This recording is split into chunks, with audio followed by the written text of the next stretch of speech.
Tadi kita banyak bicara terkait dengan background pendidikan Tuan Guru, kemudian kiprahnya di organisasi keislaman dan lain sebagainya. Apa kemudian yang membuat Tuan Guru akhirnya memantapkan diri untuk terjun ke dunia politik sebagai calon wakil wali kota Mataram? Iya, baik. Seperti kondisi kita saat ini sebenarnya itu adalah juga bagian dari proses ya kehidupan kita sebelumnya sebenarnya. Jadi berbicara menjadi seorang santri seperti tadi tidak terlepas dari dia adalah seorang yang pandai mengaji, juga memang diperuntukkan dan dikader untuk menjadi pemimpin, ya kan? Itu sudah bagian yang melekat pada seorang santri. Terlebih kemudian kajian-kajian kita di dalam keislaman sebenarnya itu tidak terlepas juga dengan sejarah Nabi, ya, sejarah yang ditempuh oleh Nabi kita Nabi besar Muhammad SAW. Ya, sebenarnya fase dalam sejarah Nabi itu kan kadang disebut fase sebelum hijrah dan sesudah hijrah kan. Jadi di sana ada fase menyampaikan konsep, kemudian sesudahnya itu penyampaian bagaimana praktiknya konsep tersebut, ya kan. Nah, fase Makkah itu adalah fase konsep, kemudian fase Madinah hijrah itu, dan itu adalah bagian dari perjalanan dakwah itu sendiri untuk kemudian membangun konsep itu lebih nyata, ya. Quran yang diturunkan itu adalah satu konsep, lalu kemudian menyatakannya dalam kehidupan itu adalah terapannya, ya kan. Maka disebut dalam Al-Quran wa ati'ullah wa ati'ur rasul wa ulil amri minkum, ya kan, sudah jelas ya, tiga paket itu, taat Allah, taat Rasul, dan taat ulul amr yang memiliki, yang memegang urusan kita. Nah, konsep memegang urusan ya jelas itu adalah orang yang kita wakilkan untuk melakukan urusan-urusan kita. Dalam urusan apa? Ada urusan agama, ada urusan ya dunia, muamalah, dan yang lainnya. Sehingga sebenarnya konsep itu sendiri sudah melekat kalau saya kira di seorang santri yang sudah mendalami tentang konsep tersebut, sehingga dia memang harus siap menjadi apa saja. Karena ya kan? Rasul juga pernah menjadi pemimpin politik. Iya, mungkin boleh kita bahasakan seperti itu. Artinya konsep adalah beliau memimpin, ya. Kalau sudah konsepnya tidak hanya menyampaikan kajian gitu kan, menyampaikan isi Quran gitu kan, tapi kemudian menyatakan sikap dalam satu tindakan-tindakan tertentu, ya. Konsepnya kita umrah, tapi ketika umrah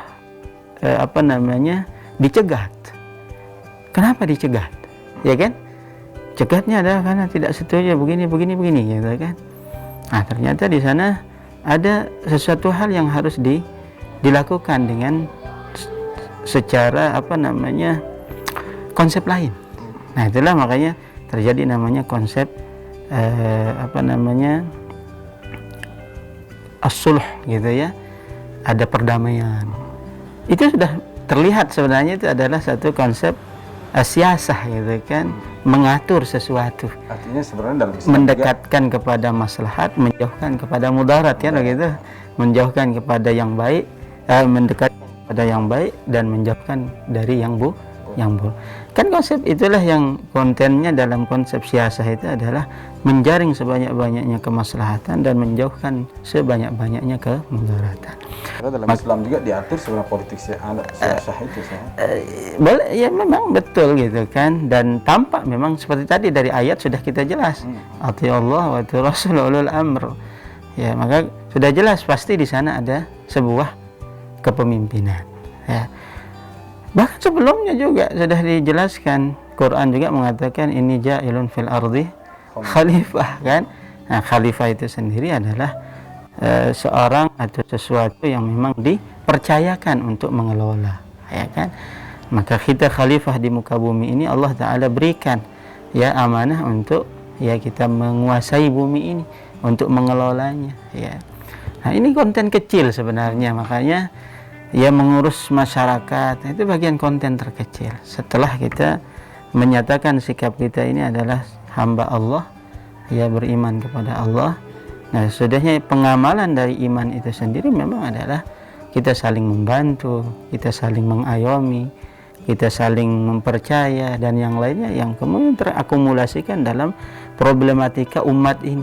Dan salah satu problematika umat ini adalah ternyata permasalahan yang menjurus kepada tidak banyak halnya, apa, konsep kemiskinan, konsep keamanan, ya kan, bahkan kemudian konsep ekonomi, ya kan, karena orang banyak, ya, orang banyak perlu kemudian ada yang mengaturnya. Karena kalau kita kemudian hidup sendiri-sendiri dengan keinginan sendiri-sendiri, maka akan hilang kemaslahatan dari konsep agama itu sendiri, kan. Sedangkan agama ini ingin mengatur manusia supaya dia rapi hidupnya, teratur hidupnya, ya kan, tidak yang kuat makan yang lemah mengejek yang kuat, gitu kan. Ketidakteraturan itulah kemudian membutuhkan sebuah kepemimpinan. Makanya saya sebagai seorang yang tadinya tetap bergelut menjadi seorang dai, ya, karena jadi diamanahkan menjadi di majelis ulama, gitu kan, maka tidak ada hal yang membatasi sesungguhnya, ya, membatasi untuk segmen itu kita ambil. Terlebih kemudian masyarakat itu sendiri memiliki keinginan yang berbeda-beda, ya. Salah satu misalkan konsep kepemimpinan dari dulu sampai sekarang sebenarnya antara dua hal.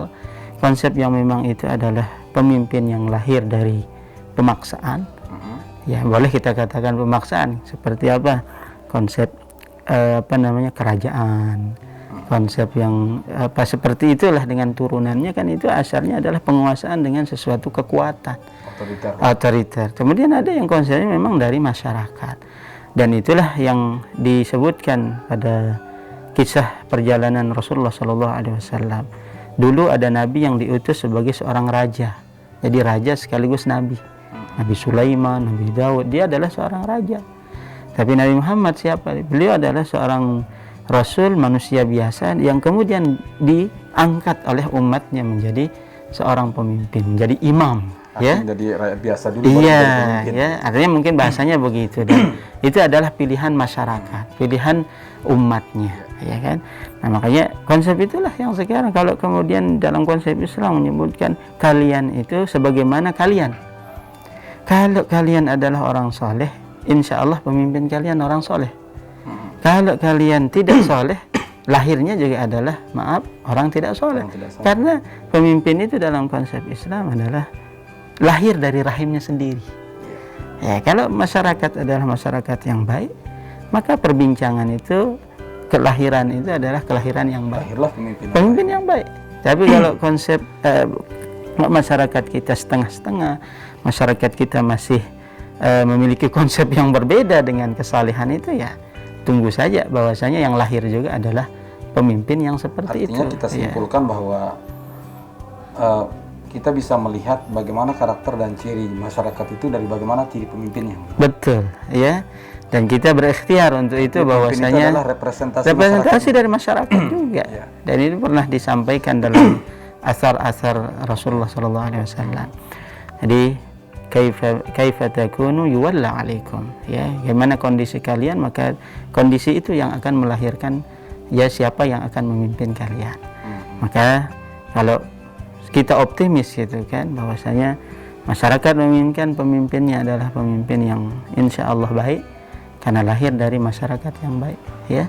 Tapi tidak ada kekecewaan sekiranya kemudian kita belum diberikan pemimpin yang sebagaimana yang kita inginkan, maka kita memang mengintrospeksi diri kita, ya, secara pribadi maupun secara jamaah, ya, secara masyarakat, ya. Artinya dengan latar belakang apa yang diceritakan oleh Tuan Guru itulah kemudian memantapkan hati Tuan Guru bahwa betul, ya, ladang menjadi seorang pemimpin ini sebenarnya bagian dari konsep ibadah itu sendiri, ya, betul.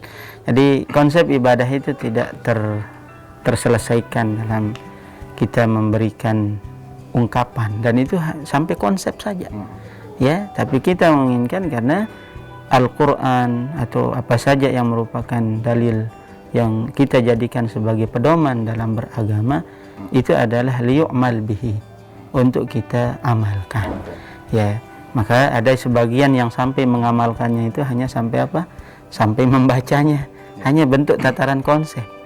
Tapi ada yang kemudian menginginkan untuk dia sampai kepada tataran penerapan. Ya, makanya sebelumnya kita katakan tadi, kepemimpinan itu apa yang dia kaji, apa yang dia kelola. Tidak lain kan bagaimana mengayomi masyarakatnya yang miskin, ya kan? Itu konsep zakat sudah jelas. Ya, zakat untuk siapa?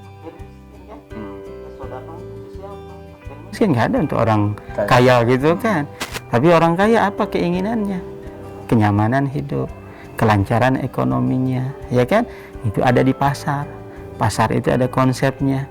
Ya, bermuamalah itu ada konsepnya, sehingga akan muncul ya satu kesatuan dari hasilnya itu adalah masyarakat yang barokah. Ya, makanya Madinah dulu ya disebut Madinatul Munawwarah, kemudian dijuluki dengan Madinah yang bersinar, cemerlang gitu kan, dengan konsepnya ya salah satunya adalah hasil dari keseluruhan ya perilaku masyarakatnya. Artinya itu bisa diterapkan juga di Kota Mataram. Konsep di mana saja dia bisa diterapkan. Konsep siapapun yang mengambilnya dia akan mendapatkan hasilnya, ya kan? Makanya konsep dimanapun, sekali lagi bahwasanya konsep yang diturunkan hudan linnas, petunjuk bagi manusia, siapa saja mengamalkan konsep itu maka juga dia akan mendapatkan hasilnya. Tapi siapa yang meninggalkannya, begitu juga dia akan menjauhkan diri dari ya hasilnya itu sendiri. Mungkin ini pertanyaan terakhir, Tuan Guru. Begitu masuk ke dunia politik, bagaimana respon keluarga? Karena mungkin selama ini Tuan Guru dikenal sebagai lebih kepada menjadi dai, keliling mengajar tidak hanya di rumah tetapi di pondok pesantren, juga di masjid-masjid seperti itu. Apakah semacam sempat ada penolakan dari masyarakat atau mungkin menyerahkan kepada Tuan Guru sepenuhnya? Ya. Memang satu hal yang apa kita katakan belum terbiasa, ya kan? Yang karena tadi kita katakan satu yang memang ada di benak masyarakat itu tentang masuk ke dunia politik itu yang memang adalah pertama adalah hambur-hambur, masih dalam tanda kutip. Iya, gitu kan. Biaya, menghabiskan tabungan, gitu kan. Itu konsep yang memang sedang berkembang memang di konsep politik itu sendiri. Maka kekhawatiran itu memang ada di keluarga gitu kan.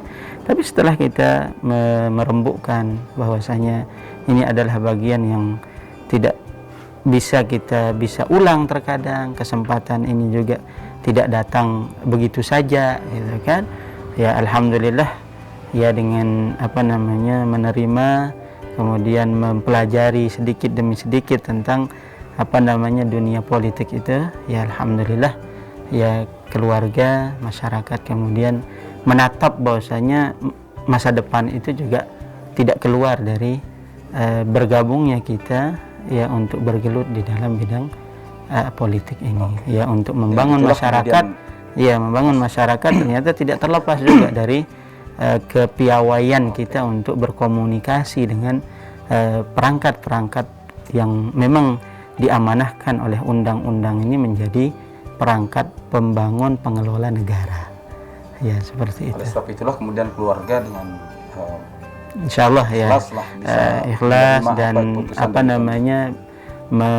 berusaha untuk memahami. Ya paham itu yang penting ya. Meskipun ini dunia baru sebenarnya untuk kita. Ya. Terima kasih Tuan Guru atas alhamdulillah, terima kasih. Sama-sama. Ya, mirsa itu dia perbincangan kami bersama Tuan Guru Haji Abdul Manan. Beliau adalah calon wakil bupati, wakil wali kota, calon wakil wali kota Mataram, bersanding dengan Ibu Hajah Seli Yandayani. Tentu kita berharap apa yang kemudian beliau utarakan tadi, pengalaman akumulasi dari pengalaman sejak kecil, kemudian sampai sekarang beliau memutuskan untuk menjadi calon wakil dari wali kota Mataram, menjadi satu referensi bagi masyarakat di Kota Mataram. Sampai ketemu di spesial interview ke depan. Assalamualaikum warahmatullahi wabarakatuh. Waalaikumsalam warahmatullahi wabarakatuh.